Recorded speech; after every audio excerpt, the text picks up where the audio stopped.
فصبر. اب آخری بات حضور سے، فصبر کما صبر اولو العزم من الرسل.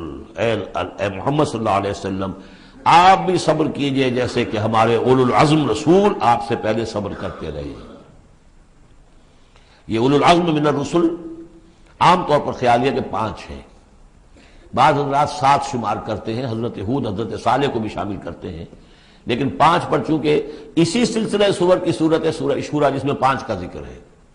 شرع لکم من الدین ما وصى به نوحا والذی اوحینا الیک وما وصینا به ابراہیم وموسیٰ وعیسیٰ.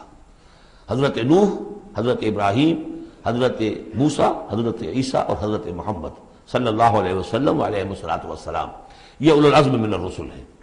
اور اس میں جو یوں سمجھیے کہ عزم اور صبر کا معاملہ جو ہے اس میں حضرت ایک اعتبار سے حضرت نوح سب سے آگے ہے، 950 برس تک جو ہے انہیں صبر کرنا پڑا. فلبث فیہم 1000 سنۃ الا 50 عاما. اور ایک ذاتی تکلیف اس میں حضرت ایوب علیہ الصلوۃ والسلام، ان کو جو کوفت ذاتی تکلیف، بیماری، نہایت ہی تکلیف دہ بیماری، تو اس میں ان کا صبر ایوب اس اعتبار سے مشہور ہے. فاصبر کما صبر اولو العزم من الرسل، صبر کیجئے جیسے کہ ہمارے اولو العزم پیغمبر صبر کرتے رہے. ولا تستعجل لهم، اور ان کے لیے جلدی نہ کیجئے. کیا مطلب؟ یہ خیال جو کبھی شاید حضور کے دل میں بھی آ جاتا ہو، لیکن یہ کہ دوسرے مسلمانوں کے دلوں میں آنا تو بالکل قرین قیاس ہے کہ اللہ تعالیٰ ان کو پکڑتا کیوں نہیں؟ یہ کس طریقے سے بلال کو کیسے مار رہا ہے یہ امیہ ابن خلف، اللہ تعالیٰ اس کا ہاتھ چھل کیوں نہیں کر دیتا؟ وہ تو علی کل شیء قدیر ہے. اور اس قوم کو کب تک یہ مہلت دی جائے گی؟ کیوں نہیں ان پر عذاب آ جاتا جیسے کہ عذاب آیا تھا پچھلی قوموں کے اوپر؟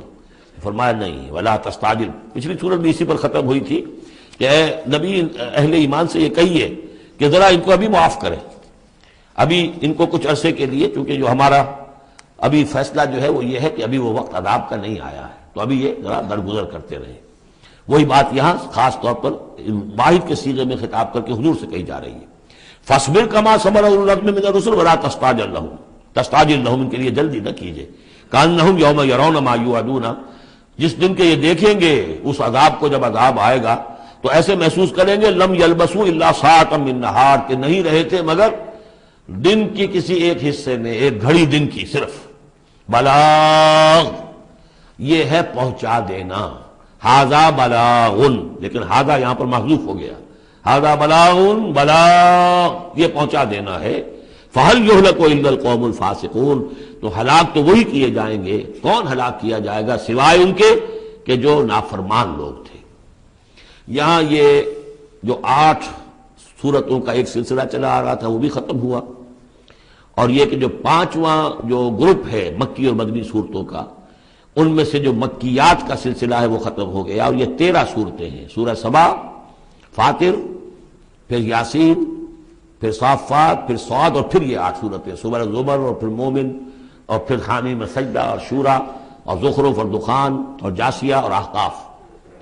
یہ صورتیں ہیں کہ جہاں مکیات ہیں.